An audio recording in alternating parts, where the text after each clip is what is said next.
Meu irmão, finalmente o último vídeo eu já tava aqui, ó, exausto, velho. Negócio pesado aqui, a garganta lascada. Tive que tomar um chazinho bacana, chazinho do bem, umas ervas legais, medicinais aí, tipo hortelã, capim cidreira. E aí, garganta aliviou, tá bacana. Tô gravando aqui o final, o cabelo já desgrenhado, tudo mais, a loucura meio no aleatório. Mas vamos lá, vamos aqui, ó, ligeirinho, rapidaço, acabar essa correção. 26 é uma questão sobre Segunda Guerra com cartoons, tá? O primeiro cartoon é Os Dois Bons Camaradas, um cartoon famoso ali sobre o pacto Ribbentrop-Molotov, o Hitler e o Stalin assinando ali um acordo de amiguinhos, mas os dois com a faca atrás do pulso para meter atrás do pulso, atrás nas costas, para meter no coração do coleguinha, né? E aqui a caminho da União Soviética a gente vê o Chamberlain num burrinho, no asno, e o Hitler num carro veloz. O diálogo está claro, né?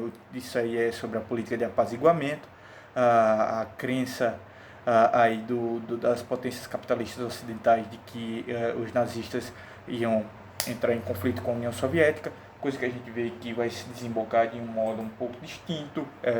A guerra com a União Soviética só se dá depois da invasão à França, depois da Batalha da Inglaterra e tudo mais, ou seja, um tom crítico e jocoso para os acontecimentos desse período, tá bom? Sobre as imagens, é correto afirmar. Letra A. Assinatura do acordo de não agressão entre Hitler e Stalin em 1939 é o último movimento alemão para trazer a União Soviética para o seu lado. Falso desde já, porque a Alemanha em nenhum momento tentou trazer a União Soviética para o seu lado. A União Soviética sempre é inimiga natural da Alemanha, ou por eles serem povos eslavos, que eram tidos pela teoria supremacista, racista dos nazistas, como inferiores aos povos arianos que conformavam a Alemanha, ou então por eles serem comunistas, que eram inimigos naturais dos fascistas. Isso está bem claro, não havia nenhuma possibilidade de atração. Tanto que o pacto é um pacto de não agressão, não é um pacto de aliança, não é um pacto de fraternidade entre os povos. É simplesmente vamos evitar se comer na porrada durante 10 anos. Era essa a prerrogativa, tá? Uma vez que os planos anteriores foram neutralizados pelo imenso poderio dos militares aliados, temerosos do avanço germânico que em 1941 invade a União Soviética e a Inglaterra. Falso, né? Tá bom. Já deu, a gente já sabe que é falso. Deixa eu descer tudo aqui logo. Cadê? Letra B. A aproximação entre Berlim e Moscou em 1939. Essa questão é o tipo da questão chata, porque as assertivas são grandes. Cada assertiva é um texto. E aí é um detalhezinho na assertiva que vai fazer com que ela esteja equivocada. Esse é o tipo de questão que, se você tiver que escolher uma questão para perder no Enem, você escolhe essa, tá? Questões com assertivas grandes que vão demandar muito tempo de leitura. Se você tiver aperreado com o tempo, se você achar que não vai dar, passa batido nessa, chuta a que você quiser, porque não é a questão que vai fazer uma grande diferença para você, provavelmente, tá? Estamos falando aqui tudo no campo da possibilidade. Mas, inevitavelmente, esse tipo de questão, quando você vê de cara, é uma questão muito característica das que vão dar muito difíceis no índice lá do Enem. Beleza? Mas vamos lá. Letra B. A aproximação entre Berlim e Moscou, em 1939, não resultou em um acordo de proteção às intenções expansionistas de ambos os lados, pois continuaram em lados opostos, monitorando-se reciprocamente até que, em 1941, com as vitórias sucessivas dos aliados, o Terceiro Reich, de forma apressada, garante o precioso apoio da União Soviética. Não, isso aí é letra B de bocó, né? Não tem nada a ver com nada. A gente vê que em 41, na verdade, a Alemanha tentando vencer, já com vitórias subsequentes, tentando vencer a Inglaterra, invadi-la por via marítima, precisa de como é que eu posso dizer, uma fonte de combustível fóssil durável, melhor do que o combustível que eles estão extraindo da Noruega e da Suécia. Então aí vai ser necessário uma ida à União Soviética através da Operação Barbarossa para tomar poços de petróleo do Cáucaso. E não se consegue a amizade da União Soviética, pelo contrário, se consegue a inimizade, pois o território soviético está sendo invadido. Letra B, então, está falsa também. E letra C, o terceiro Reich alemão faz dois movimentos no sentido de conseguir o apoio soviético. Falso, tá? Já estamos partindo aí que é falso. Não tem, o terceiro Reich não quer apoio soviético, quer eliminar a União Soviética. O que puder fazer para matar comunista e eslavo, e ainda com muito judeu no meio, os caras vão fazer, tá? Então já está errado, mas vamos ler até o fim. Inicialmente, um acordo de não agressão com Stalin em 1939 para evitar sua aproximação com os aliados. Falso, os aliados já estavam apoiando antes o Stalin na remontagem do Exército Vermelho, estava acéfalo, a gente já discutiu isso inúmeras vezes, eu não quero voltar agora para a gente não perder tempo.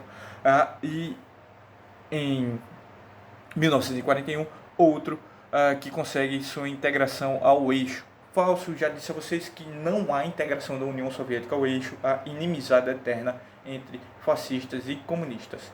Letra D. Após a ocupação da Renânia, da anexação da Áustria, da Tchecoslováquia, a Alemanha assinou um acordo de não agressão mútua com a União Soviética para neutralizá-la. Ok, beleza, tá tudo certo aí até então. Uma vez que conta com o imobilismo da Inglaterra em relação ao seu expansionismo, que culmina em 1941 com a invasão soviética. Tá correto a letra D. É isso aí, viu, pessoal? Tá correto a letra D. Não tem muito o que dizer, não. É essa parada mesmo. Letra E. Em 1939, depois de invadir a Polônia, Hitler se aproxima da União Soviética de forma cuidadosa, pois teme os planos expansionistas de Stalin, até então apoiados pelos aliados, que a partir de 1941, com as sucessivas vitórias, retiram essa ajuda, obrigando o Estado soviético a aceitar a parceria com o Terceiro Reich. Olha, essa questão você mata toda, é como eu disse, é uma questão que é grande e ela provavelmente iria cair com uma questão difícil no Enem, por conta do tamanho da questão mais do que propriamente pelas assertivas. As assertivas são muito bobas, você elimina todas as assertivas falsas com a única premissa, a ideia de aliança entre a União Soviética e a Alemanha nazista, que não existiu em nenhum contexto. Tá? A não ser que você seja um boboca que acredite que nazismo é de esquerda, e eu acredito, eu não tenho aluno boboca, tá? Meus alunos são tudo sabidos, safo, assistem minhas aulas, são ligados, e você não ia errar uma dessa. Mas se não tem tempo, velho, você vai demandar aqui, olha, uns 5 minutos numa questão feito essa, tá? Com várias questões que vocês têm assertivas que são uma ou duas palavras. É complicado, você tem que fazer um jogo com o tempo no Enem, e eu acho que é interessante você deixar essas questões por último, para avaliar se você vai ter tempo de respondê-las. Uma das maiores demandas para fazer uma prova feito o Enem é a organização do tempo. Vocês têm que ponderar e pensar sobre isso com muita calma, tá bom? Vão fazendo treinos, vão avaliando como está sua classificação de tempo na hora de resolver as questões, que isso é muito importante. Questão 27, tem o Capitão América dando um socão honesto na cara do Hitler. A gente sabe que merece, né? Socão honesto. É o que há de melhor para um nazista. Não merece nada melhor do que isso. E a questão diz o seguinte: com a entrada do universo dos gibis, vamos voltar. Com a entrada no universo dos gibis, o Capitão América, tá? Chegaria a apaziguar a agonia, o autoritarismo militar e combater a tirania. Chegava para apaziguar. O professor tá na 30ª questão aqui, já, os olhos ardendo, já escorrendo lágrimas, tudo complicadíssimo. Claro que em tempos de guerra, um gibi de um herói com uma bandeira americana no peito, aplicando um sopapo, um belo socão honesto, tá? No Führer, só poderia ganhar destaque.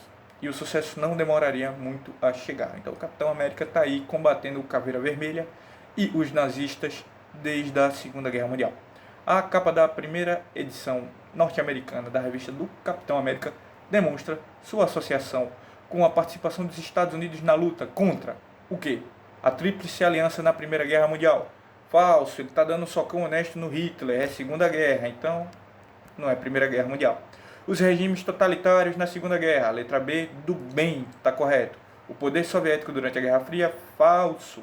Embora o Capitão América também lute na Guerra Fria, mas ele está pedindo especificamente com relação à primeira edição, tá bom? Letra D, o movimento comunista na Guerra do Vietnã, falso também. Segunda Guerra Mundial ali, ó, socão no Hitler, honesto, tá?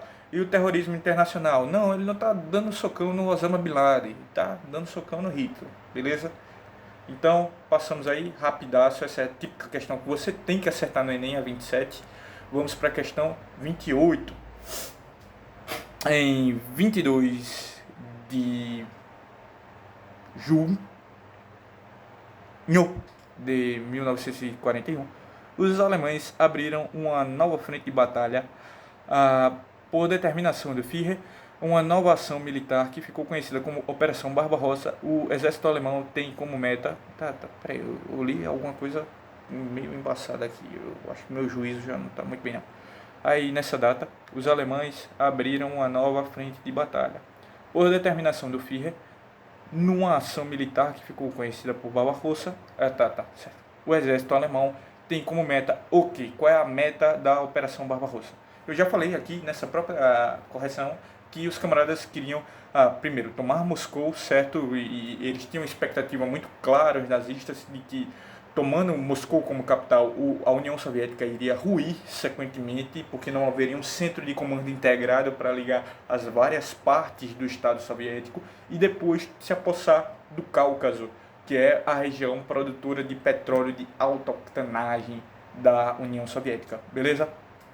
Então aqui, qual é a meta do exército alemão com essa Operação Barbarossa? A letra A, atacar a União das Repúblicas Socialistas Soviéticas, vista por Hitler como último baluarte à sua política expansionista. Último baluarte pesa um pouquinho, mas se você pensar que ali só espera-se que a Inglaterra se renda, que Hitler não tem um interesse claro em dominar o território da Inglaterra, dá para você marcar a letra A como verdadeiro. Essa é uma questão que eu acho mal feita, tá? Diga-se de passagem, não gostei dela não. Mas por que eu coloquei ela se eu não gostei dela e achei ela mal feita? Porque na vida a gente encontra questões mal feitas e a gente tem que saber lidar com elas. A gente tem que aprender como a gente pode se sair de questões que estão com uma montagem meio desorganizada. Porque é forçado você imaginar que o processo expansionista nazista ia parar na União Soviética. É uma expectativa baseada em nada, uma expectativa tirada da cabeça de quem formulou a questão. Pode ser que provavelmente os nazistas invadissem a Inglaterra, tá? E tomassem, se apossassem do território. Pode ser que não. Uma das teorias mais fortes é que, inclusive, o exército alemão não esmagou a força expedicionária britânica em Dunkirk, porque esperava que a Inglaterra se rendesse e não que a Inglaterra mantivesse a resistência, tá? Mas isso é só especulação, sabe? A primeira assertiva ela vai ser a correta, mas a gente vai ver porque as outras são muito falsas, tá? E podia ser NDA também, muito ruim essa questão, tá? Mas o gabarito dela é a letra A. Letra B, submeter a Polônia. Ponto estratégico para a passagem do exército. Não, a Polônia já está tomada, não tem Polônia. O motivo do início da guerra é a invasão à Polônia. Então não faz sentido. Letra C, anexar a Áustria. Também a anexação à Áustria é antes da Segunda Guerra. E controlar a região dos Sudetos também antes da Segunda Guerra Mundial. É tudo o expansionismo nazista pré-Segunda Guerra. Tá? Podia ser NDA? Podia. Para mim o gabarito seria NDA. Eu não acho. O que é que eu acho que falsifica a letra A? Que Hitler via a União Soviética como último baluarte à sua política expansionista. Ele não podia prever, vejam também, aí estaria equivocado de nossa parte, que os Estados Unidos entrariam na guerra. porque até dezembro de 41 os Estados Unidos estão se mantendo neutro. É o ataque japonês a Pearl Harbor que vai trazer os norte-americanos para o conflito. Então vamos descartar os Estados Unidos desse cálculo. E a Inglaterra? Tá entendendo? Não sei, é forçado. Dá para você marcar a letra A, mas eu acho uma questão ruim. E vocês têm que lidar com essas questões ruins na vida de vocês, então pensem nisso. A 29ª questão, a penúltima, a saideira antes da expulsadeira, né? Vamos lá. Lê-se numa crônica de Manuel Bandeira. Eu realmente estou muito cansado, pessoal. Desculpa aí. Inclusive, é estranho, né, que o professor tenha passado 30 questões e tenha se cansado corrigindo 30 questões, mas, bem, corrigir do jeito que eu corrijo não é como fazer 30 questões. Lê-se numa crônica de Manuel Bandeira, escrita em 1931. Tenho um amigo que andou há alguns anos na Alemanha, onde gozou, como bom brasileiro, da liberdade de costumes que vai por lá. Mas parece que houve um momento em que se descuidou e o resultado foi uma paternidade bravamente aceita. Voltou para o Brasil, veio depois da vitória nazista. E agora chega uma carta em que se lhe pede que prove perante os tribunais alemães a sua qualidade de ariano.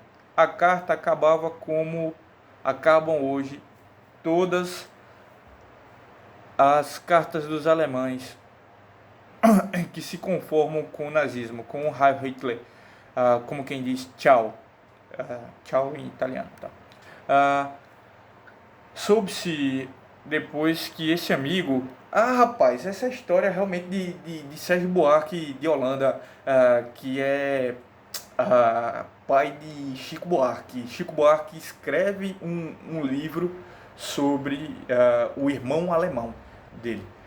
É bem interessante essa história, mas caramba, que questão bem feita, eu nem lembrava que eu tinha apontado isso aqui.